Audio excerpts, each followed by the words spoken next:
Okay, guys, this is Engineer Vakas, and we are going to start our lecture number 8, EPC planning and control using Primavera P6. Recently, we have gone through all of those data, assignment, scope loading, WBS activities, duration define karna, procedure kya hai, resources and all that. But after doing all that work done, I recommend you people to get updated with all the practices, procedures, understanding of the concepts and your own practice within your computer, right? And today we are going to get joyful moments, how to convert that complex data into beautiful reporting systems. And in doing so, we have to understand today project weightages क्या होती हैं job interview के अंदर. मुझे अपने career का अगर मैं शेयर करूं तो हर एक जॉब इंटरव्यू के अंदर ये पहली डेफिनेशन पूछी जाती थी कि प्रोजेक्ट की वेटेज क्या होती है, फिर एस कर्व्स हिस्टोग्राम्स क्या होते हैं, फिर एस कर्व्स की टाइप्स क्या होती हैं. ये सब आपके लिए बने बनाए जॉब इंटरव्यू क्वेश्चंस हैं. Budgeted labour, non labour units S curves क्या होते हैं, रिसोर्स बेस्ड एस कर्व्स. ये सवाल होता है कि क्या हम एस कर्व्स जनरेट कर सकते हैं विदाउट रिसोर्सेज और क्या नहीं भी कर सकते. तो ये भी बड़ी मजे की चीज है जो मैं आपके साथ शेयर करूं. स्प्रेडशीट फीचर है, बहुत मजे का है. जब जब हमें जरूरत पड़ेगी प्राइमवेरा P6 से डाटा निकाल के एक्सेल में लाके उसके अपनी मर्जी से एस कर्व बनाने की, तो वो स्प्रेडशीट्स की मदद से करेंगे. और फिर रिसोर्स असाइनमेंट का फीचर भी देखेंगे जिसका आगे जाके ट्रैकिंग में बहुत बड़ा एक रोल है. So let's start. And project weightages. Weightage जो भी थोड़ी देर पहले एक मेरे स्टूडेंट ने क्वेश्चन किया कि हम ड्यूरेशन को डिफाइन करेंगे तो हम किसी सीनियर के पास जाएंगे, right? That was a sort of a weightage कि अगर हमें किसी भी काम को कंप्लीट करना है तो उसके लिए हमें एक्सपर्ट जजमेंट लेनी पड़ेगी और एक्सपर्ट जजमेंट हमें बताएगी छोटे छोटे हिस्सों में, जैसे हमें अपने काम को डिवाइड करते हैं तो टोटल ड्यूरेशन को भी छोटे छोटे हिस्सों में डिवाइड करना. But when you are going to describe that in a certain parameter like percentage, वो क्या कहलाती है? वेटेज. मैं इसको थोड़ा सा डिफाइन कर दूं सिंपल अल्फाज में so that you can have a good idea. Project weightage refers to the assigning a relative percentage. I'm using this specific word, relative percentage, within a work package. और numerical value भी हो सकती है to each phase, deliverable or activity. ये किसी भी level पे हो सकता है, आपके प्रोजेक्ट लेवल पे हो सकता है, आपके WBS लेवल पे हो सकता है, आपके एक WBS के अंदर एक्टिविटी लेवल पे भी हो सकता है. In a project schedule based on its importance, cost, duration, complexity. मतलब ये जो परसेंटेज होगी इसका जो वर्थ होगा वो किस चीज पे डिपेंड कर रहा होगा. सर्टेन फैक्टर्स हैं. उसकी इंपॉर्टेंस भी हो सकती है, जैसे मैंने थोड़ी देर पहले बताया कि एक्सपर्ट जजमेंट से आपने कंसल्ट करना है तो वो अपनी जो एक एक्सपर्ट जजमेंट है वो बताएंगे. उसकी इंपॉर्टेंस की बेस पे भी बता सकते हैं, कॉस्ट की बेस पे भी बता सकते हैं, ड्यूरेशन की बेस पे भी बता सकते हैं, कंप्लेक्सिटी यानी कि वो कितना मुश्किल टास्क है उसकी बेस पे भी कि कौन सा कितना मुश्किल है, कौन सा कितना आसान है, और इम्पैक्ट. तो ये अभी प्रोजेक्ट वेटेजेस को असाइन करने के डिफरेंट तरह के माइंडसेट्स हैं. होती क्या है? ये रिलेटिव परसेंटेजेस हैं. So just give me a moment. I will be sharing a document with you people so that you have a good idea. ये देखें, मैं आपके साथ शेयर कर रहा हूँ ये वाला डॉक्यूमेंट. यहाँ पे हमने शुरू से चीजों को देखा था, जैसे कि ये देखें, ये देखें, हमने शुरू में देखा हम अपने प्रोजेक्ट के डिजाइन, प्रोक्योरमेंट, कंस्ट्रक्शन को हमने एक परसेंटेज दे दिया. ठीक है, ये तो हमारी मैन आवर बेस्ड है या कॉस्ट बेस्ड है. ठीक है, तो डिजाइन 15% है प्रोजेक्ट में, उसकी वैल्यू 45% है, 40% and it is going to make is 100%. Further इसको ब्रेक डाउन करते जाते हैं, आगे डिसिप्लिन लेवल में चले जाएंगे. तो आपको पता है इसके अंदर, एक मिनट इसको अनहाइड करता हूं. ये देखें, ये जो 15% है it's further broken down into 5% with PDDR and 10%. This is weightage. Procurement 45 था, इसका बल्क आइटम्स 15% का, ये 30% का है. अभी इस बैच में ना जाए ये कैसे आई है, ये सोचें कि ये कंपनी ने आपको टेम्पलेट दिया है. ये लेवल 1 वेटेज है इन रेड कलर. जब इसको ब्रेक डाउन करके अगले लेवल पे जाएंगे, जैसे ये लेवल 2 का WBS है, ये लेवल 2 की वेटेज है. समझ आ रही है यहां तक? पहले ये समझें कि उसकी रिलेटिव परसेंटेज एक प्रोसेस को एक्सप्लेन करने की. ये 15% है टोटल प्रोजेक्ट का और इसके अंदर दो छोटे काम है, 5% ये, 10% ये. जो जस्टिफाई कर रहा है ये 15% का, और ये 15% जस्टिफाई कर रहा है कि 100% कंप्लीट करने के लिए 15% करना है. सो क्यों ये परसेंटेजेस को एलोकेट किया जाता है? You know why? अगर मैं आपको यानी कि एक चीज बताऊं कि if there is a project 101 point पता नहीं कितने $1 million का, तो अगर मैं आपको उसकी प्रोजेक्ट की कॉस्ट में से कुछ कॉस्ट बताऊं, it is very difficult for you and me to understand and to categorise के यार कहाँ की बात कर रही है, हो रही है। But on the other hand, मैं अगर आपको बताता हूं कि मेरा ये प्रोजेक्ट है, इसमें 15% डिजाइन है, तो आप फौरन इसको गेज करेंगे, मेजर कर लेंगे अपने माइंड में, यार 15% इज समथिंग आउट ऑफ 100, कहाँ पे स्टैंड करता है। ये ह्यूमन साइकी है। That is why we need to convert our progress into percentage and our these values into percentage. यहां तक आप मेरे साथ हैं? रिलेटिव परसेंटेज है ये। वेटेज की समझ आ गई है? वेटेज कैसे आती है, वेटेज का मतलब क्या है? अब इसको कैलकुलेट करने के डिफरेंट पैरामीटर्स हैं, वो मैं आपके साथ शेयर कर देता हूं। क्या पैरामीटर्स हैं ये देखें, ये एक मैं पूरी शीट आपके साथ शेयर करूंगा। ये मैंने एक छोटा सा सैंपल प्रोजेक्ट है एक्सेल के अंदर बनाया है, ताकि आपको बता सकूं कि क्या क्या पैरामीटर्स, किस तरीके से इसको कैलकुलेट किया जाता है मैथमेटिकली। वैसे तो एक तरीकाकार होता है ना कि ड्यूरेशन को फाइंड आउट करना, किसी एक्सपर्ट जजमेंट से पूछ लें, अच्छा 5% ये 10% ये, वो बिल्कुल एक एक एक डिफरेंट है ड्यूरेशन को डिफाइन करने का। लेकिन जब हम वेटेजेस को सेटअप करते हैं, इसका दूसरा मैथमेटिकल तरीकाकार क्या है, ये देखें जरा। ये मेरा WBS आ गया, देख पा रहे हैं? मुझे बताइएगा जरा। I want you to have everything visible. बहुत इंपॉर्टेंट स्टेप्स हैं। ये मेरा WBS आ गया, मैंने स्कोप को डिफाइन किया। सबसे पहले मैंने WBS को डिफाइन कर दिया, फिर मैंने अपनी एक्टिविटीज को डिफाइन किया, फिर मैंने एक्सपर्ट जजमेंट से क्या किया था, ड्यूरेशन ले लिया कि चलें जी लेआउट एंड मार्किंग में 1 वीक लगेगा, मतलब फाउंडेशन के अंदर टोटल कितने वीक्स लग रहे हैं ये देखें। ये मतलब मुझे 1 week, 3 weeks, 1 week, 1 week, 1 week, 1 week, और मैंने इससे मैन आवर्स निकाल लिए। कैसे निकाले ये देखें, फार्मूला लगा हुआ है। ये डेज, 1 वीक में कितने डेज होते हैं, 7 डेज। तो यहाँ पे आप देखें 7 × 10। अब आप कहेंगे 10 कहाँ से आया? एक दिन के अंदर 10 घंटे की शिफ्ट है, ये फार्मूला ऊपर लिखा हुआ है। ठीक है, ये फार्मूला मैं हाईलाइट कर देता हूँ, ये इस तरीके से। ठीक है, तो ये मैं शीट भी आपके साथ शेयर कर दूंगा। तो मैंने मैन आवर्स बेस्ड वेटेज निकालनी है, कॉस्ट बेस्ड भी निकाल सकते हैं यहाँ पे, अगर यही फैक्टर कॉस्ट बेस्ड होते तो वो भी। तो ये देखें 210 घंटे लगेंगे लेआउट एंड मार्किंग के लिए। ये 21 दिनों का काम है, 10 घंटे की शिफ्ट है, 12 लोग काम कर रहे हैं। ये मेरी मैन आवर्स आ गए बजटेड यूनिट्स, और ये सारा कुछ, ये सब ऐड अप होके मुझे WBS लेवल पे बता रहा है कि भाई इतने मैन आवर्स लगेंगे। ये वाला ऐड अप होके ये वाला बता रहा है, और ये वाला ऐड अप होके ये वाला। It is going to conclude like this way, and total is 12,390 man hours, adding up this one and this one. Easy to understand. अब वेटेज कैसे निकालनी है, फॉर्मूला लगा हुआ है।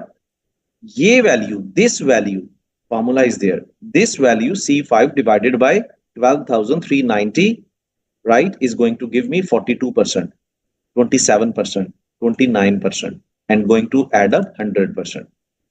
अब ये एक चीज सोचो कि यार मैं आपको बताता कि यार इसमें से इतने लग गए मैन आवर्स, ये है, आप 5,300 को 12,000 के साथ कंपैरिजन करके इतनी आसानी से कैलकुलेट नहीं कर पाएंगे 42%। But when I am going to give you a figure, यार इसकी worth out of this project 42% है, it is very easy to gauge कि यार मेरा फाउंडेशन कितना इंपॉर्टेंट है। इंपॉर्टेंस पता चल गई, कॉम्प्लेक्सिटी पता चल गई, और वेटेज बेस्ड है, तो आप मैन आवर वेटेज बेस्ड है। अच्छा जी, इसमें सबसे ज्यादा मैन आवर्स लग रहे हैं, इसमें दूसरे नंबर पे मैन आवर्स है, इसमें तीसरे नंबर पे। कॉस्ट बेस्ड होता तो फिर कॉस्ट के वाले से आपको पता चल जाता। ये लेवल 2 की वेटेज है, इनकी निकालनी है, तो obviously this one divided by this one multiplication by this one. अब इस सारे को ऐड करेंगे तो ये 42.9% है, नीचे भी ऐड अप होके आ रहा है। तो ये वेटेज निकालने का एक तरीकाकार है जो आप एक्सेल के अंदर आसानी से कर सकते हैं, और प्राइमरा P6 is doing all of these things automatically.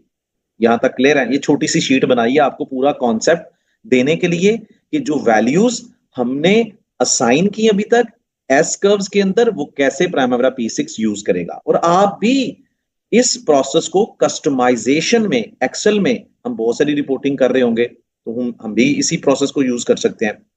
अब देखें ये ड्यूरेशन आ गया, वेटेज निकल आई। अब इस ड्यूरेशन के ऊपर मैंने ये वाली जो वेटेज है वो साइन कर देनी है। जैसा कि 1.69 है, मैंने रिलेशनशिप दिया हुआ है। अच्छा जी, पहले वीक में होगा तो मैंने पूरी की पूरी वैल्यू उस वीक में लगा दी। ये 3 वीक्स में होगा, 3 वीक्स के अंदर इसकी एलोकेशन हो गई। अब आप कहेंगे ये शुरू में क्यों है? स्टार्ट टू स्टार्ट रिलेशनशिप है, दोनों काम इकट्ठे स्टार्ट हो रहे हैं। फॉर एग्जाम्पल ये काम खत्म होगा तो ये स्टार्ट रिलेशनशिप्स आ गए, और ये मेरी एक स्प्रेडशीट बन गई। ये टोटल जो है इसको हम कहते हैं बार चार्ट, लेकिन यहाँ पे बार्स, आपको बार्स के अंदर वैल्यूज भी नजर आ रही हैं, तो इसको स्प्रेडशीट बोलेंगे। अब इस स्प्रेडशीट के अंदर नीचे दो तरह की वैल्यूज को मुझे समझना है, time interval values and cumulative values. ये सारा प्लानिंग का चल रहा है। तो टाइम इंटरवल वैल्यूज के ऊपर मैं एक फॉर्मूला लगा दूंगा एक्सेल का कि सारी वैल्यूज एड अप हो जाएं जो इस कॉलम में है, यहां तक सारी वैल्यूज ऐड कर रहा हूं, और it is going to give me the calculation of all the time interval values. What is the difference, क्या है? दूसरी वैल्यूज कम्युलेटिव है, मैं उनको भी कैलकुलेट कर लेता हूं पहले मंथ में या पहले वीक में या पहले दिन में, जो भी हमारा टेम्पलेट है वो सेम रहेगा। लेकिन अगले में क्या होगा, मैं इनका डिफरेंस बता देता हूं। ये देखें, प्लस द प्रीवियस वन। अब देखो, टाइम इंटरवल का मतलब पता क्या है कि मैं किसी भी टाइम के मुतालिक आपको पूछ रहा हूं, तो ये वीक 8 की टाइम इंटरवल का मतलब क्या है? इट मींस कि I am only asking about week 8। अगर मैं आपको वीक 11 का पूछ रहा हूं तो I am only asking about week 11 कि मुझे कितनी प्रोग्रेस चाहिए, कितना कैश फ्लो चाहिए, कितनी कॉस्ट चाहिए, simple. But if I am talking about cumulative, I am talking about till date data, आज तक का डाटा, सिर्फ आज का नहीं, आज तक का डाटा। अब इसके अंदर ये देखिए, मैं इसको अगर मैं पूछ रहा हूँ वीक 3 की कम्युलेटिव वैल्यू क्या है, 6.78 नहीं है, ये दोनों भी जमा होंगी। ठीक है, तो इसको कैसे कैलकुलेट करने हैं? Current plus previous. प्रीवियस क्या है? ये वाला प्रीवियस कम्युलेटिव वैल्यू। इसका कम्युलेटिव वैल्यू क्या है? Current time interval, current time interval plus previous cumulative, previous cumulative, ये फार्मूला है इसका। अब इसको लेके चलते जाएं, चलते जाएं, चलते जाएं, और ये आपकी सारी वैल्यूज 100% आपकी स्प्रेडिंग हो गई। अब आपने ये वाला जो 100% था, अब गौर करें जरा, ये वाला WBS को आपने कन्वर्ट किया इस डिटेल में, इस डिटेल को आपने साइन किया ड्यूरेशन, ड्यूरेशन से आपने मैन आवर्स निकाले, मैन आवर से आपने वेटेज निकाली, इस वेटेज को आपने स्प्रेड किया, और उस स्प्रेडिंग से आपने दो तरह की primary P6 is doing the same same same thing my friend, same thing. You understand? कितनी मजे की चीज है, आपको फिंगर टिप्स पे होनी चाहिए। आपको प्लानिंग बच्चों वाला काम लगेगा। स्कोपिंग, डिटेल स्कोपिंग, ठीक है, duration, convert that duration into man hours or cost, link with that one, budgeted units is equal to budgeted unit per time multiply duration, convert into weightage, spread that weightage, ठीक है, on the basis of the logic. ये logic ही ना, start to finish, finish to start, जो भी है अपने time frame के अंदर उसको क्लोज करना। कैलकुलेट टाइम इंटरवल, कम्युलेटिव हो गया। अब इससे हम रिपोर्टिंग कैसे जनरेट करेंगे? आपने पहला स्टेप क्या है, ये सारी की सारी वैल्यूज को सिलेक्ट करें। On the keyboard you have to keep pressing your control button and time interval values, इसको आप कर लें जी। ये बड़ा सिंपल सा तरीका है। और इंसर्ट में चले जाएं, and here we are, like यहाँ पे कौन सा है, इंसर्ट में ही है ना? नहीं, अभी यार ये आपके पास हिस्टोग्राम्स आ गए, और हिस्टोग्राम्स के अंदर आके आप 3D में चले जाएं। सो ये मेरे भाई आपके पास ये विजुअलाइज्ड रिपोर्टिंग हो गई आपकी, कि आपको कितनी किस महीने में प्रोग्रेस चाहिए। ये आपकी प्रोग्रेस का एक टेम्पलेट हो गया। अब इसकी वैल्यूज को कैसे शो करना है, लेबल्स शो करने हैं, इसका ये वाला शो करना है या ये शो करना है या इस तरह से शो करना है, it depends totally on you. बिल्कुल इसी ये है, ये होते हैं, इसको कहते हैं वर्टिकल बार्स और हिस्टोग्राम्स। और ये कैसे होते हैं? वेटेज का फार्मूला भी मैं बताता हूँ। वेटेज का फार्मूला है, मैं बताता हूँ, ये सिंपल मैंने बताया ना। वैल्यू ऑफ कंपोनेंट, ये कंपोनेंट है ना प्रोजेक्ट का, value of component divided by the total value of the project. अगर इसकी वेटेज निकालनी है तो this one divided by this one, अगर इसकी निकालनी है this one divided by this one multiply level one weightage. ठीक है, ये इसका फार्मूला है, value of component divided bye, ये मैं बता दूंगा, ये आपके साथ सारे फार्मूलाज लगे हुए हैं। ठीक है, अब इसी से मैंने कैश फ्लो निकालना है, वो भी रिपोर्टिंग के अंदर है। ये देखें, इसको कन्वर्ट करूंगा select, and then I am going to select keep control button and cumulative values. हो गई select, again insert, and this time line, and here we are, ये आपका आ गया कैश फ्लो। इसको आप मजीद जाके data label show, data labels कहाँ पे किस महीने में, ये कम्युलेटिव वैल्यूज है। और मजीद आप इसको ऐसा शो करना चाहते हैं, फाइन, इसको उठा के आप नीचे ले आए, और इस तरीके से ये आपको क्या, ये बगैर कुछ डाटा देखे आपको बता रहा है कि जैसे क्रिकेट टीम के अंदर होता है, आपके प्रोजेक्ट के कितने टाइमलाइन है, उसके अंदर आपको कहाँ पे कौन सा, ये देखें, ये प्राइमरी P6 में भी कर सकते हैं। ये वीक 7 है, वीक 7 में कितनी प्रोग्रेस चाहिए, इतनी चाहिए, ठीक है जी। वीक 8 में वीक, ये कैश फ्लो आपको पैटर्न बताएगा प्रोजेक्ट की फंडिंग रिक्वायरमेंट क्या है। ठीक है, यहाँ तक आपको बड़ा सिंपल है, हम इसको एक्सेल में इस तरीके से डेवलप कर सकते हैं। राइट, सो ये क्यों इंपॉर्टेंट है, ऑब्वियसली प्रोजेक्ट की प्रोग्रेस के लिए है। अभी इसी से वैल्यू सेटअप की है, इसी से रिपोर्टिंग होगी। Why we call it S curve, ठीक है, हिस्टोग्राम की तो समझ आ रही है, but why we call it S curve, S ऐसे है, ये ऐसा है। सो ये हमारा जो एस कर्व होगा ये ऐसे होता है। इसका फिलोसफिकल आंसर है, ये मैं आपको जॉब इंटरव्यू परस्पेक्टिव से प्रैक्टिकली बता रहा हूँ। ये देखो, ये आपका वाई एक्सिस है, ये आपका एक्स एक्सिस है। एक्स एक्सिस के लॉन्ग आपकी टाइमलाइन होती है और आपकी वाई एक्सिस के लॉन्ग प्रोग्रेस होती है, कैश होता है, मैन आवर्स होते हैं, जो भी आपकी एक परसेंटेज है प्रोग्रेस की वो होती है। Why it looks like S curves? We can divide it into the 3 sections. Section 1 जब प्रोजेक्ट स्टार्ट होता है पहले 2 महीने, सेक्शन 2 जब आपका प्रोजेक्ट पीक पे चलता है दरमियान वाला टाइम, एंड सेक्शन 3 जब आपका प्रोजेक्ट क्लोजिंग पे होता है। आप गौर करेंगे आपका section 1 and section 3 are flat parallel to X axis. Why? जब आपका प्रोजेक्ट स्टार्ट होता है ना, तो बहुत सारे काम ऐसे होते हैं जहां पे ज्यादा पैसे नहीं चाहिए होते। अब आपका प्रोजेक्ट जैसे स्टार्ट हो रहा है, ड्यूरेशन वीक किस तरह से डिवाइड हुए हैं, ये मजर साहब आपने ड्यूरेशन वीक किस तरह से, मुझे आपके सवाल की समझ नहीं आई। ठीक है, आमिर साहब आप सवाल करें, मैं आपके सवाल को लेने के लिए रेडी हूँ। कुछ लोग देखो, कॉस्ट के परस्पेक्टिव से भी वही फार्मूला लगेगा। पहले मुझे ये एक्सप्लेन कर लेने दे, S curve, why we call it S curve. ठीक है, ये देखें, ये आपका 1 और 3 फ्लैट है। क्यों? शुरू में और एंड पे काम क्या होते हैं, स्लो होते हैं। एंड पे भी आपके फिनिशिंग के काम में ज्यादा कॉस्ट नहीं लेते। दरमियान स्टीपनेस होती है, बहुत सारे काम चल रहे होते हैं, progress requirement is very expedited. So that is why इसका पैटर्न ऐसा बन जाता है एस की तरह का। यहां तक आप क्लियर है? एस कर्व की समझ आ गई? फिलोसफिकल आंसर इसका मुझे बताइएगा। एस कर्व का आपको जवाब पता चल गया? चैट बॉक्स में मुझे इंतजार है जी आपका अभी इसको ठीक है,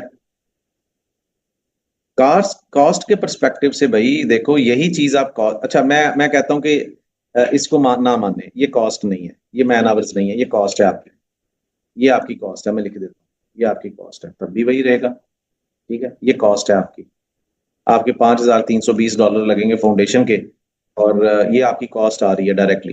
ठीक है, कॉस्ट तो आपकी आपके पास आ गई ना, तो आप इसको डिवाइड कर दोगे, वेटेज आ जाएगी। अब ये वेटेज कॉस्ट बेस्ड है ना, ड्यूरेशन से तो आपके पास कॉस्ट तो आपके पास डायरेक्टली बीओक्यू से आ रही है ना, उसको तो आपको किसी से रिलेट करने की जरूरत नहीं, ड्यूरेशन को रिलेट करने की जरूरत है मैन आवर्स के साथ। वो एक तरीका कार है, थंब रूल है। कॉस्ट तो आपके पास बीओक्यू से है।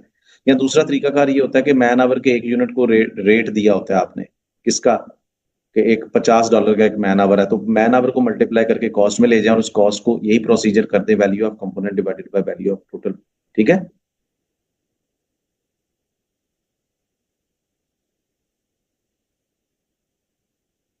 मेमन साहब कह रहे हैं so how we answer it, ये इसी तरीके, अब मुझे नहीं पता।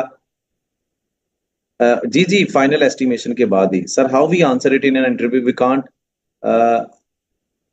एक मिनट, हमारा अगर बीओक्यू मैन आवर पर नहीं, अगर मेजरमेंट पर है तो नहीं, जो मेजरमेंट पर है मैन आवर पर नहीं है, तो आप कॉस्ट बेस्ड करें उसको। ठीक है, ये देखो मैंने भी यहाँ पे कॉस्ट छुपाई हुई है, आप ये देखें ना, अनहाइड कर देता हूँ, ये देखें, ये आपको यहाँ पे, एक मिनट, अनहाइड, ये देखें, ये कॉस्ट आपको नजर आ रही है वैसे मेरी अमाउंट, आप इसकी बेस पे वेटेज ले लें, टोटल कॉस्ट को ऐड करके जो जो है वैल्यू ऑफ कंपोनेंट जिसकी वेटेज आपने फाइंड आउट करनी है, टोटल वैल्यू से डिवाइड करके यहाँ पे 2 कॉलम और ऐड कर दें और उसकी वेटेज आ जाएगी। दोनों, अबे टाइम, एक एक एक्सिस टाइम दिखाते हैं, वेटेज दिखाते हैं, एक एक्स एक्सिस जो है वो टाइम दिखाता है और वाई एक्सिस हमेशा आपकी परसेंटेज दिखाता है। आगे आप समझने की कोशिश करें मेरे भाई, ये हमेशा टाइम को दिखाता है, ये हमेशा आपकी वैल्यू को दिखाता है, वेटेज को दिखाता है, परसेंटेज को दिखाता है। वो percentage either can be on the basis of man hours, या फिर वो बेस्ड हो सकती है कॉस्ट पे। ठीक है, समझ आ रही बात की अब? चैट बॉक्स में बताइएगा, काफी सारे। ये डिपेंड करता है, इसरार साहब का सवाल है कब कॉस्ट बेस्ड, ये डिपेंड करता है कंपनी की प्रोजेक्ट ट्रैकिंग पॉलिसी पे, कंपनी क्या चाहती है। शराज आलम साहब आपके सवाल का भी आ गया, आमिर साहब, और हमारा अगर बीओक्यू मैन आवर पर नहीं है तो बीओक्यू होता भी नहीं है मैन आवर पे। बीओक्यू हमेशा कॉस्ट बेस्ड होता है और मैन आवर्स में उसको कन्वर्ट करना होता है प्रोडक्टिविटी की मदद से। 1 3 4 ये मजर नवाज साहब, ये 1 3 4 ये हमारी प्रोडक्टिविटी की लेक्चर नंबर 5 से आए हैं। लेक्चर नंबर 5 से रुजू करें आप, ठीक है। ये जो 1 3 4 जो है ना, ये हमारा एस्टिमेशन से आया है, ये हम पढ़ चुके हैं, इसीलिए मैंने यहाँ पे बिला झिझक लिख दिया, क्योंकि लेक्चर नंबर 5 में हमने देखा कितना काम करना है उसकी प्रोडक्टिविटी की बेस पे। क्लियर है? मैं जब चलूं आगे। जी जी। अगर आपने कॉस्ट बेस्ड वेटेज किया तो इसी को आप परसेंटेज को कॉस्ट उससे मल्टीप्लाई कर सकते हैं, टोटल प्रोजेक्ट की कॉस्ट है तो वो कॉस्ट में कन्वर्ट हो जाएगा। अब देखो ना, आप इस 25% को देखना चाहते हो, ये 25% कितने मैन आवर्स हैं, तो किससे मल्टीप्लाई करोगे?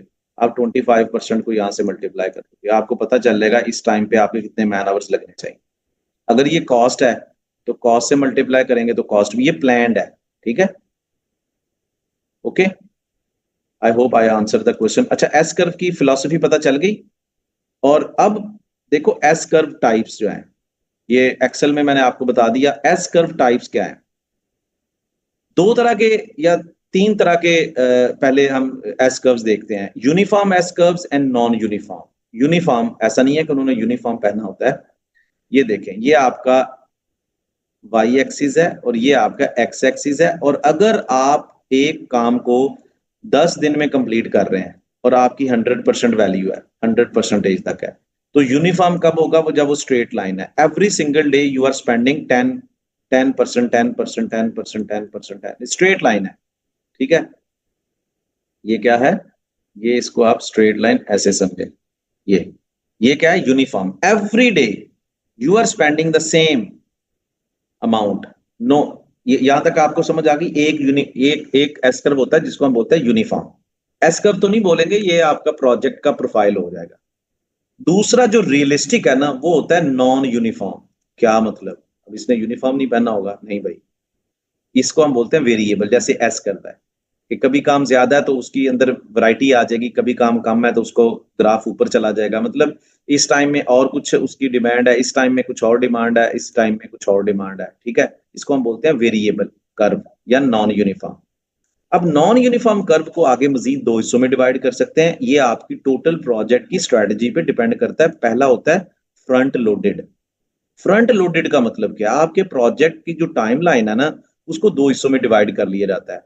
लाइक ये आपके प्रोजेक्ट का मिड है तो देखा जाता है front loaded. Front loaded looks like this one, कि यार आपके प्रोजेक्ट के पहले 4 महीने में सबसे ज्यादा काम जो है ना, वो लोड किया गया, लेट्स से 80% काम यार इसी टाइम में करना है, और जो बाकी 20% काम है वो आपका समझ लो एंड के 6 महीने में। टाइम ये भी 6 महीने है, टाइम ये भी 6 महीने। लेकिन शुरू में स्ट्रैटेजी को ना आपने उठा के रखा हुआ है, फ्रंट लोडेड एस कर्व, ठीक है। और दूसरा क्या है? ये strategy project to project strategy पे। दूसरा क्या है? Back loaded. मतलब यार दिए दरमियान तक कोई काम ही नहीं था और ये एंड पे आपने काम उठा के रखा हुआ है। ये वाला, ये देखें, ये वाला, कोई इसमें शक, कोई मसला तो नहीं है। फ्रंट लोडेड, बैक लोडेड, ठीक है, समझ आ गई इसकी। ये प्रोजेक्ट की स्ट्रैटेजी पे डिपेंड करता है। जब प्रोजेक्ट अवार्ड होता है उससे पहले आप डिसाइड करते हो, लेकिन ज्यादातर आपका एक स्ट्रैटेजी ऐसे ही रहती है, ठीक है। ट्राई एंगुलर इसको बोलते हैं, ट्राई एंगुलर, ठीक है। ये जो एस्कर होता है इसको हम ट्राई एंगुलर बोलेंगे, ठीक है ना। बैक लोडेड, फ्रंट लोडेड एक वन साइडेड एक्टिव वो स्ट्रेटजीज हैं। ये ट्राई एंगुलर है, ये जो मैंने अभी आपके साथ एस कर्व टाइप शेयर किया, ठीक है, ये ट्राई एंगुलर है। ये ज्यादातर यूज की जाती है रियलिस्टिक बेस। अब प्राइमेरा P6 पे भी चलते हैं और देखते हैं यार वहां पे क्या करना है। ये तो एक्सेल की बातें होगी। अब देखिए प्राइमेरा P6 के अंदर ना आपके 4 फीचर्स हैं, एक जगह पे पड़े हुए हैं। व्यू के अंदर जाएंगे, शो ऑन बॉटम है, और यहाँ पे 4 फीचर्स हैं, चारों को हम 1 बाय 1 देखेंगे। Activity usage profile within Primavera P6 is going to give you the opportunity कैसे क्रिएट करने हैं विद इन प्राइमेरा P6 ये S curves. So I am going to click on this one, और ये देखें जैसे ही आप इसको क्लिक करेंगे तो आपके पास एक बॉटम लेआउट विंडो आ गई और ये आपके कुछ एस कर्व्स हिस्टोग्राम्स ऑटोमेटिकली यहाँ पे बने बनाए मिल गए। But first of all we need to understand कि ये वाली एक विंडो है, एक विंडो आपके पास ये वाली है। इसको चेक करते हैं पहले। यहाँ पे कुछ ऑप्शंस देखेंगे कैसे उनकी इंप्लीमेंटेशन हो सकती है। बहुत आसान है, इजी टू गो है। राइट क्लिक करेंगे, यहाँ पे एक्टिविटी यूजेज प्रोफाइल ऑप्शंस में चले जाएंगे। दो ऑप्शंस आगे मिल जाएंगी हमें। एक आपके पास ऑप्शन है डाटा और दूसरा है graph. Once I will click into the graph, आप देखेंगे भाई यहाँ पे हम अपने प्रोजेक्ट की आउटलुक चेंज कर सकते हैं। I need some major lines, minor lines, dotted, solid, colour change करना है बैकग्राउंड का, वो कलर भी चेंज कर सकते हैं। Whatever you want to do something like that. See, but at this moment I don't need such kind of changes. I just wanted to show you how to do this one, and yes, apply, and that's done. Graphical में तो बहुत simple सा काम है, graphic designing वाला simple. Data में जाएंगे तो हमें यहाँ पे पता चला, जैसे थोड़ी देर पहले मजर पूछ रहे थे यार मैं बड़ा परेशान हूँ, मैन आवर, ये मैन आवर्स को करेगा और ये आपकी कॉस्ट को, दोनों तरह की चीजें हैं। अब कॉस्ट को अगर लेके जाएंगे तो इस पूरे के पूरे डैशबोर्ड को कैसे असाइन कर सकते हैं आप। कॉस्ट में सिर्फ लेबर की कॉस्ट को भी शो कर सकते हैं, नॉन लेबर की कॉस्ट को भी। अगर मैं इसको स्विच करूं कॉस्ट में तो आप देख सकते हैं डिफरेंट तरह के कॉम्बिनेशन भी बना सकते हैं आप। Non labour material, non labour को निकाल दें, इसको निकाल दें, इसको टोटल को करना है टोटल कर लें। ठीक है, तो इस तरीके से ये देखें अप्लाई करेंगे। ये डिफरेंट जो आप यहाँ पे सिलेक्ट करेंगे वो बैक एंड पे आपको शो हो रहा है। पहले आप ये समझे इसकी कस्टमाइजेशन कैसे करनी है। ठीक है, वहीद मुश्ताक, वो हम अभी ट्रैकिंग में जाएंगे तो फिर देखेंगे। ठीक है, एस कर्व प्लानिंग का प्लानिंग में बनाएंगे, एक्चुअल का एक्चुअल में बनाएंगे जाके। अभी आप समझो जरा, ये अभी प्लानिंग के हम एंड पे पहुंचे हुए हैं तो हमें यहाँ पे ये फीचर्स पूरा डाटा साइन करने के बाद कैसे करने हैं। ठीक है, तो ये कॉस्ट समझ आ रही है आप। अब यूनिट्स के अंदर जाएंगे तो we have only two option, either we can show man hours for labour and non labour. Simple. आपके प्रोजेक्ट की ट्रैकिंग आप पैरामीटर रख देते हो, सिर्फ मैं लेबर के बेसिस पे ट्रैक करना चाहते हैं या नॉन लेबर पे। अब चूंकि इसको हम यूज नहीं करेंगे अभी क्योंकि we are not into the execution अभी। ठीक है, तो जब एग्जीक्यूशन में जाएंगे then we can make it check boxed. Further on you can see that there are different kind of options. Baseline यानी कि जो प्लान, अगर आपने प्लानिंग फेज की सारी यूज करनी है, समझ लो कि resource based S curve generate करने हैं। ठीक है, क्या रिसोर्स बेस्ड। अब जॉब इंटरव्यूज में सवाल पूछा जाता है कि क्या हम रिसोर्सेज के अलावा भी एस कर्व जनरेट कर सकते हैं। तो यस, वो कैसे, वो हम यूज करते हैं top down estimation, man hours, वो मैं बताता हूँ। ये तो सारा कुछ रिसोर्सेज करने के बाद आए ना, वो भी इसके बाद मैं सारी की सारी टर्मिनोलॉजीज आपको बताता हूँ। तो प्लानिंग के अंदर रिसोर्सेज की जितनी भी प्लानिंग एस कर्व्स हैं वो सारी की सारी ये वाला ऑप्शन है। अब रिसोर्सेज के बगैर अगर आपने शो करना है तो वो ये वाला ऑप्शन है। यार एक और टेक्निक है वो मैं बताता हूँ। एक्चुअल जब ट्रैकिंग के अंदर जाएंगे ना तो ट्रैकिंग वाला चूंकि अभी हमने स्टार्ट नहीं किया, नेक्स्ट फेज हमारा वही है, तो वो उसके लिए हम इसको क्लिक करेंगे। रिमेनिंग अर्ली और रिमेनिंग लेट का मतलब क्या है। जिन लोगों ने क्रिटिकल पाथ मेथड पढ़ा हुआ उनको बड़ी आसानी से पता होगा कि जो हमारी नॉन क्रिटिकल एक्टिविटीज होती हैं उनका एक डेट होती है स्टार्ट करने की, अर्ली डेट, और दूसरी ऑप्शन होती है लेट डेट। ठीक है ना, तो कितना, मुझे एक जवाब बताइएगा, हमारे पास टोटल फ्लोट की लिमिट क्या होती है किसी को idea. Out of box out of syllabus सवाल आ गया ना, है किसी को आइडिया। तो ये देखें, अगर मैं इन सबको अनचेक करता हूं। अच्छा, एक और चीज बताता चलूं कि अगर आप इस कैटेगरी को करेंगे तो हिस्टोग्राम पैदा होंगे और अगर कम्युलेटिव को करेंगे तो एस कर्व्स होंगे। ठीक है, और मजीद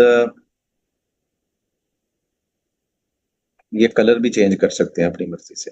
ठीक है, ठीक है, ये देखें अभी मुझे सिर्फ ये चाहिए एस कर्व, अप्लाई करें, सिर्फ एस कर्व रह गया। मुझे सिर्फ हिस्टोग्राम्स चाहिए, अप्लाई करें, सिर्फ हिस्टोग्राम्स आ गए। ठीक है, ये दोनों को मैं अप्लाई करता हूं तो क्या फर्क पड़ेगा, ये देखें अप्लाई। अब देखो, ये वही चीज आ गई कि मेरी ये दो पाथ बता रहा है प्रोजेक्ट को कंप्लीट करने के। ये है अर्ली पाथ। अगर मैं अपने प्रोजेक्ट की नॉन क्रिटिकल एक्टिविटीज को अर्ली डेट्स पे प्रेफर करता हूँ कि यार मैं अर्ली डेट्स पे उनको कंप्लीट करूंगा, जो टोटल फ्लोट है उसको कंज्यूम नहीं करूंगा।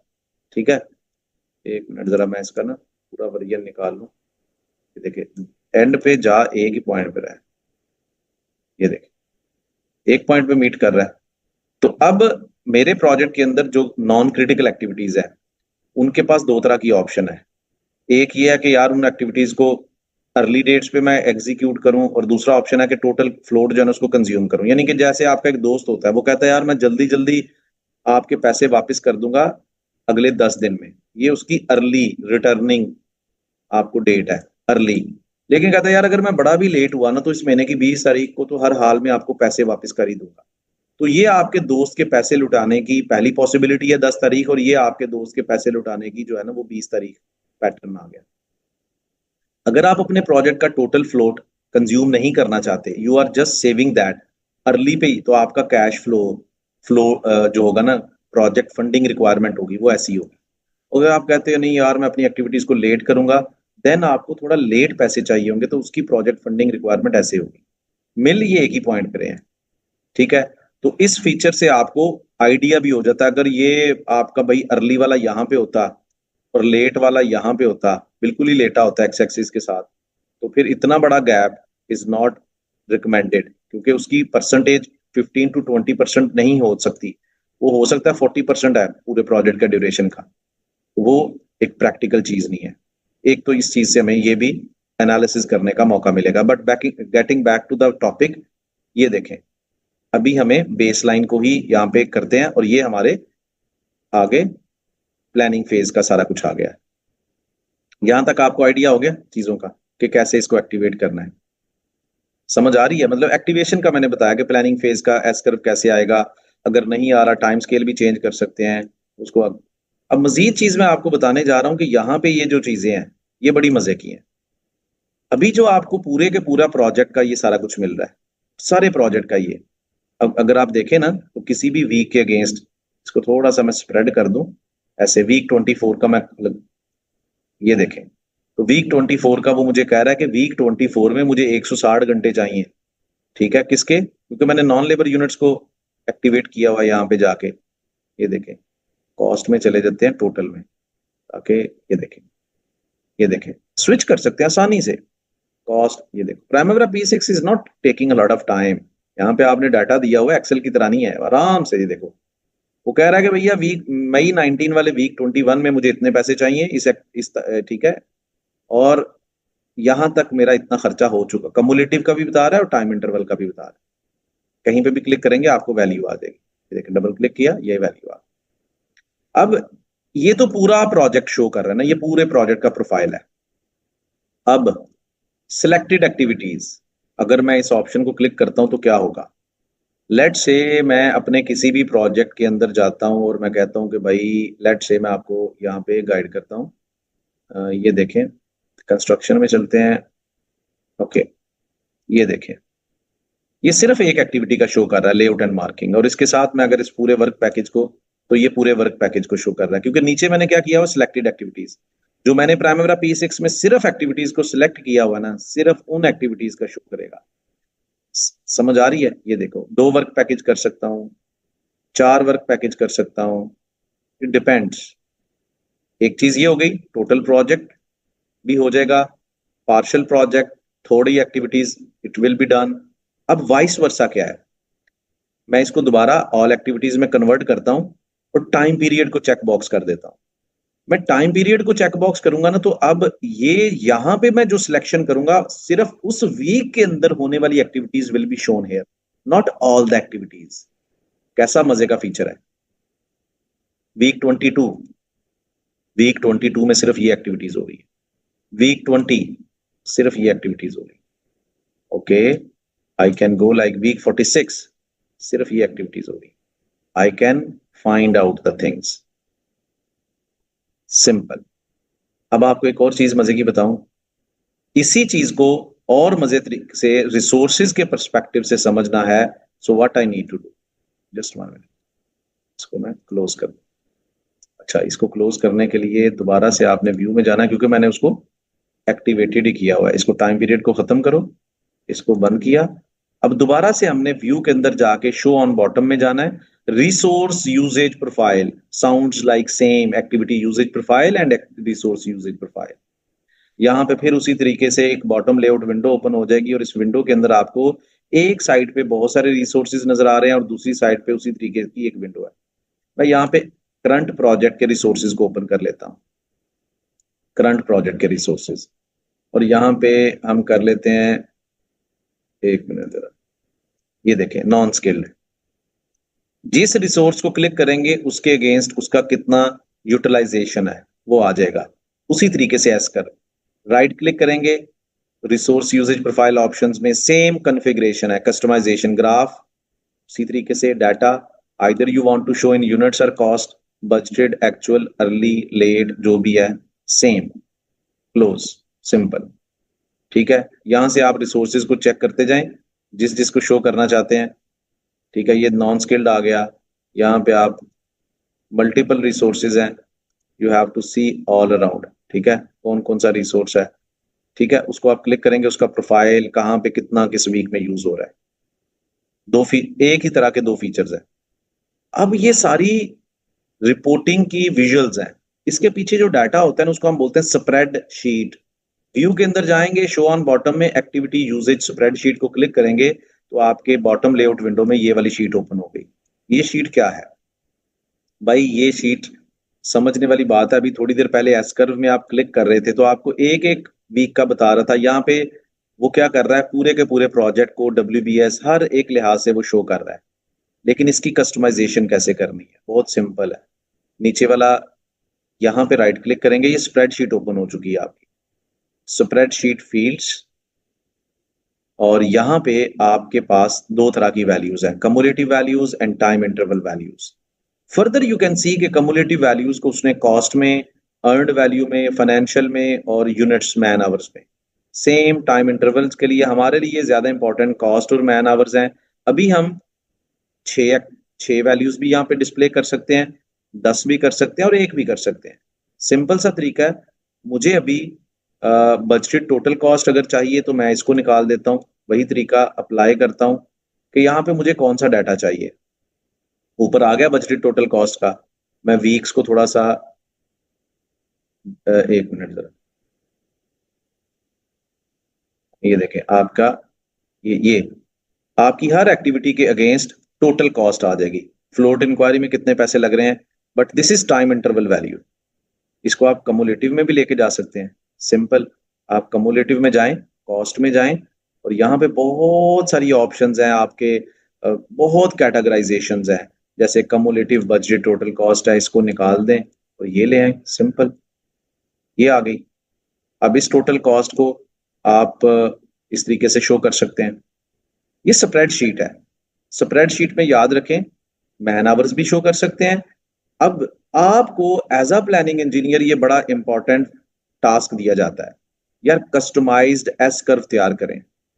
मैन पावर के अलग, मशीनरी के अलग, मटेरियल का कुछ कैटेगराइज कर सकते हैं, लेकिन आपने क्या करना है, step number 1, you need to understand how to activate the spreadsheet. आपको यहां से स्प्रेडशीट ओपन करनी आनी चाहिए।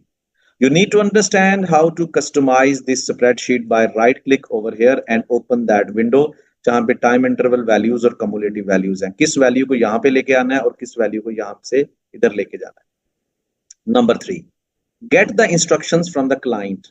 क्या एक अपने लिए तो ठीक है ना यार, मतलब जो भी डाटा यहाँ पे ले लिया, लेकिन अभी हम किस नीयत से कर रहे हैं, एक्सेल के अंदर लेके जाना है। ठीक है, नंबर 3 क्या है, आपने देखना है इंस्ट्रक्शंस को क्या कहा गया है, उसके मुताबिक you get all those data over here. अब आपने उससे बनाना क्या, एस कर्व बनाना है तो कम्युलेटिव वैल्यूज ले आए, हिस्टोग्राम्स बनाने हैं तो टाइम इंटरवल वैल्यूज ले आए, and there are many methods, it's not limited to the one but simpler one जो अभी मैं आप लोगों के साथ शेयर करूंगा। फॉर एग्जाम्पल आपने कॉस्ट बेस्ड कुछ चीज बनानी है, तो ये टॉप पे पूरे प्रोजेक्ट की कॉस्ट आ रही है विद टाइम लाइन। तो मैं इसको मिनिमाइज करता हूं, मैं इसको क्या करता हूं मेरे भाई, कंट्रोल ए कर लेते हैं, नॉट ए, कंट्रोल सी। ठीक है, नजर नहीं आ रहा आपको, और मैं एक्सेल में जाके इसको एज इट इज कॉपी कर लेता हूं। ठीक है, ये मैंने कर दिया यहाँ पे कॉपी, ये देखें। ठीक है, ये इस तरह से कॉपी हो जाएगा। ठीक है, ये इस तरह से कॉपी हो गया। दरमियान में कुछ वीक्स हैं जो बिल्कुल खाली हैं, उनको हम डिलीट कर देंगे। राइट, ये हम डेल कर देते हैं और ये नजर आ रही है आपको फाइल। ओके, सिंपल है, कोई इतनी रॉकेट साइंस नहीं। इसके और भी बहुत सारे तरीके हैं जो आने वाले उसमें मैं बताऊंगा, बहुत वैरायटी है इसमें। यही आपकी एक, ठीक है, प्राइमरी P6 के अंदर तो हो गया टोटल कास्ट का। अभी इसी तरीके से ये आप कह सकते हैं यार ये मैंने सिर्फ लेबर का निकाला, नॉन लेबर का ये है वो है। अब आपने क्या करना है मेरे भाई, इस पूरे के टाइमलाइन को सिलेक्ट कर लें the way we have learned it already. ठीक है, यहां तक आप CN तक ये निकाल लें और कंट्रोल का बटन दबाए रखें। I guess this is also irrelevant ना, ये भी खाली है, इसको भी हम डिलीट कर देते हैं एंड लाइक दिस वन।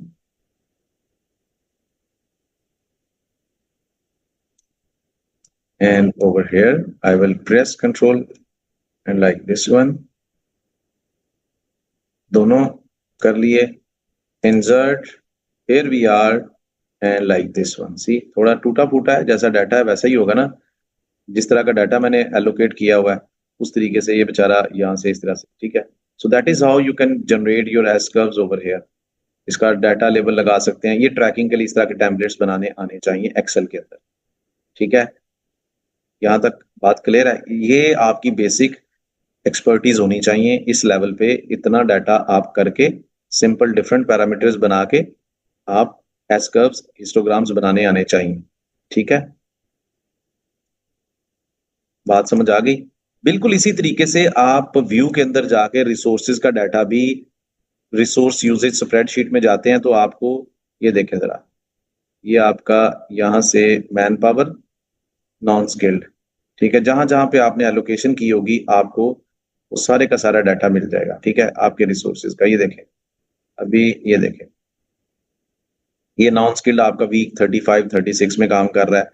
यानी कि मजे वाली बात यह है कि दोनों फीचर्स जो हैं एस कर्व्स के एक्टिविटीज के लिए अलग से हैं, रिसोर्सेज के लिए भी हैं, स्प्रेडशीट भी दोनों के लिए है, लेकिन रिसोर्सेज में इंडिविजुअल रिसोर्सेज को आप एलोकेट कर सकते हो, उसको एनालाइज कर सकते हो। ठीक है, ये एक है।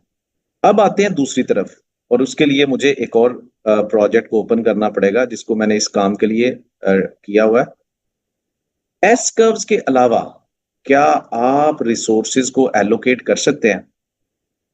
एस कर्व्स के अलावा कर सकते हैं। थोड़ा सा जल्दी वाला जब शेड्यूल चाहिए होता है ना, तो आपको, एक मिनट मैं इसको थोड़ा सा अलाइन कर लूं। करना क्या है, सबसे पहले अगर आप एस कर्व्स नहीं देना चाहते, पहला स्टेप क्या है, स्टेप नंबर 1, नहीं रिसोर्स लेवलिंग हम कल अगले सेशन में सीखेंगे। मंडे को होगा हमारा सेशन जो है ना, कल की क्लास नहीं होगी, हो सकी तो उसका, ठीक है।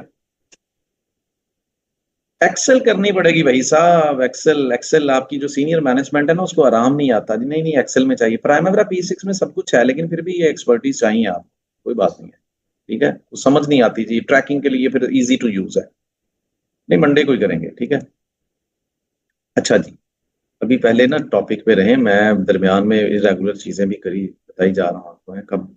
अच्छा, अब जनाब पहला नंबर स्टेप क्या है, रिसोर्सेज नहीं देने और एस कर्व्स को जनरेट करना है। रिसोर्सेज नहीं देने, स्टेप नंबर 1 लिखें, आपने अपनी एक्सेल के अंदर उनकी वेटेजेस को जनरेट करना है the way we have generated S curves over weightages over here. ये थोड़ी देर पहले हमने कौन सा किया था, ये वाला। जैसे हमने, ये आपके पास वेटेजेस होनी चाहिए ये वाली, ठीक हो गया। पहले WBS लेवल पे होनी चाहिए, फिर एक्टिविटी लेवल पे होनी चाहिए। स्टेप नंबर 1, ये आप जैसे भी निकाल लें, उसकी cost based, weight, man hour based. मजर साहब यू गॉट माय पॉइंट, ये आप डजंट मैटर, वेटेजेस निकाल ली। स्टेप नंबर 1 हो गया। स्टेप नंबर 2, WBS में जाएंगे, प्रोजेक्ट एंड WBS, यहाँ पे एक आप कॉलम ऐड करेंगे। क्या कॉलम है भाई, ये कस्टमाइज में जाके आप कॉलम ऐड करेंगे। जनरल में पढ़ा हुआ है मेरे भाई एस्टिमेटेड वेटेज, वेट, ठीक है, इसको आप ऐड करेंगे और यहाँ पे उसी हिसाब से आप वेटेज, न्यूमेरिक वैल्यूज हैं, परसेंटेज में नहीं है। प्राइमरी P6 में न्यूमेरिक है, लेकिन आपकी और मेरी समझ के लिए देखो कैसे है। आपका पूरा प्रोजेक्ट है, पहले आप इस लेवल पे 40%, 30%, 30%, 40, 30, 70, 30, 100, 1 ही लेते हैं उसको। फिर 40 को डिवाइड करना है मैकेनिकल में, तो HVAC सिस्टम है, इंस्टॉलेशन 30, 20, 10, 40 को जस्टिफाई कर रहा है मैनुअल तरीके से, ये मैंने मैनुअल तरीके से लिखी हुई है ऐसे। फिर इलेक्ट्रिकल का कितना है, 30 है, 10, 10 10 ऑन द बेसिस ऑफ, वही बात आ गई यहाँ पे क्या हो गया, ये on the basis of calculation भी हो सकता है, आपकी किसी सीनियर मैनेजमेंट का डिसीजन भी हो सकता है, इतनी इतनी वेटेज दे दो, लेकिन जस्टिफाइड होना चाहिए। प्लम्बिंग वर्क का 30% है तो भैया उसको हमने कैसे दे दिया 15 5 5। फिर हम एक्टिविटीज में आएंगे, हमें पता है भाई हमने HVAC को कितना दिया हुआ है, तो उसके हिसाब से हम यहाँ पे भी एक कॉलम ऐड कर देंगे, और वो कॉलम भी ये देखें, जर्नल के अंदर जाएंगे तो यहाँ पे क्या है, एस्टिमेट वेटेज, और ये है हमारा कॉलम अप्लाई ओके, और यहाँ पे भी हमने वेटेज दे दी। HVAC सिस्टम को WBS में कितना दिया हुआ है 30, 30 को यहाँ पे जस्टिफाई करना है 15 10 5। ये टाइम बेस्ड भी हो सकता है, कॉस्ट बेस्ड भी डिपेंड करता है, ठीक है। 15 10 5 5 5 मैनुअल तरीके से सिंपल एक शीट बनी हुई है, हमने यहाँ पे वेटेज दे दी विदाउट परसेंटेज, हो गई, कर लेंगे, मुश्किल तो नहीं है। स्टेप नंबर 2 3, स्टेप नंबर 1 ये था कि आपने भाई उसकी वेटेज निकालनी है, स्टेप नंबर 2 WBS और एक्टिविटीज को देना है, स्टेप नंबर 3 अब आपके पूरे प्रोजेक्ट के मैन आवर्स आपको पता है कि पूरे प्रोजेक्ट पे इतने मैन आवर्स है, और आपका काम क्या है, आपने विदाउट रिसोर्सेज एस कर्व निकालने हैं। आपको पूरा प्रोजेक्ट का मैन आवर्स का पता है 12,390 है, ठीक है। अब आप क्या करेंगे, यही थे ना हमारे मैन आवर्स या कॉस्ट जो भी है। अब आप क्या करेंगे, अब आप इसमें जाएंगे टूल्स में, और यहाँ पे एक ऑप्शन लेंगे टॉप डाउन एस्टिमेशन, ठीक है, टॉप डाउन एस्टिमेशन वाला। और यहाँ भी उससे पहले ना आप एक कॉलम भी ऐड कर ले, कौन सा कॉलम है, वो कॉलम है आपका यूनिट्स वाला, बजटेड लेबर यूनिट्स या बजटेड नॉन लेबर यूनिट्स, जो भी आप करना चाहते हैं। मैं लेबर यूनिट्स पे जाना चाहता हूँ, मैं चाहता हूं कि मेरे 12,390 जो मैन आवर्स है ना वो लेबर के हैं, ठीक है। अभी तो खैर ये ऑटोमेटिकली आ गया, मैं दोबारा से इंटरप्राइजेस के अंदर जाता हूँ, सॉरी टूल्स के अंदर, टॉप डाउन एस्टिमेशन। जैसे मैं टॉप डाउन एस्टिमेशन में जा रहा हूँ तो मुझे डिसाइड करना पड़ेगा मेरी ये जो एस्टिमेशन है वो मशीनरी की बेस्ड पे है या लेबर की बेस्ड पे है। चले लेबर की बेस्ड पे है, यहाँ पे मैं एस्टिमेटेड यूनिट्स लगा देता हूँ 12,390 जो हमारी उस एक्सेल शीट में, ठीक है, लगा दिए।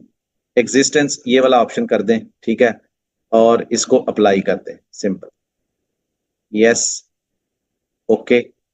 उसने क्या किया है, उसने ये 12,390 घंटे जो है ना ये परसेंटेज के हिसाब से इक्वली डिवाइड कर दिए सब एक्टिविटीज में।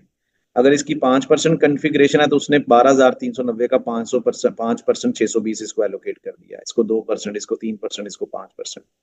अब आपकी वैल्यूज विदाउट रिसोर्सेज भी एलोकेट हो चुकी हैं। अब दोबारा से आप यहाँ पे जाके ना, तो अब अगर आपने यहाँ पे तो रिसोर्सेज भी एलोकेटेड है ना, अगर आपने रिसोर्सेज नहीं दिए हुए, अब आपने ये वाला कॉलम यूज करना बजटेड वाला, तो आपको इस तरीके से ये विदाउट रिसोर्सेज वाले शो होंगे, ठीक है। ये दूसरा तरीकाकार है। तीसरा, एक्टिविटीज की शक्ल में हमें ये डैशबोर्ड मिल रहा है, लेकिन अगर हम प्रोजेक्ट के अंदर जाके रिसोर्स असाइनमेंट का फीचर यूज करते हैं ना, ये बड़ा कमाल का ट्रैकिंग में यूज होगा। देखिए एक्टिविटीज का अपना एक डैशबोर्ड है, बड़ा मजे का डैशबोर्ड है, यानी कि जिसमें आपको WBS मिल रहा है, एक्टिविटीज मिल रही हैं, बड़ी मजे की हर चीज है। लेकिन रिसोर्स असाइनमेंट आपके रिसोर्सेज की विंडो है। ये वाली रिसोर्सेज की विंडो इंटरनेशनल ग्लोबल विंडो है, जिसमें मल्टीपल प्रोजेक्ट के रिसोर्सेज पड़े हैं। लेकिन ये वाली जो विंडो है ना रिसोर्सेज की, ये आपके करंट प्रोजेक्ट के रिसोर्सेज की है, सिर्फ जो एलोकेटेड हो चुके हैं। यहाँ पे वो सारे रिसोर्सेज हैं जो एलोकेट होने हैं, होंगे नहीं होंगे, सब पड़ा हुआ है। लेकिन the current project all resources are hair.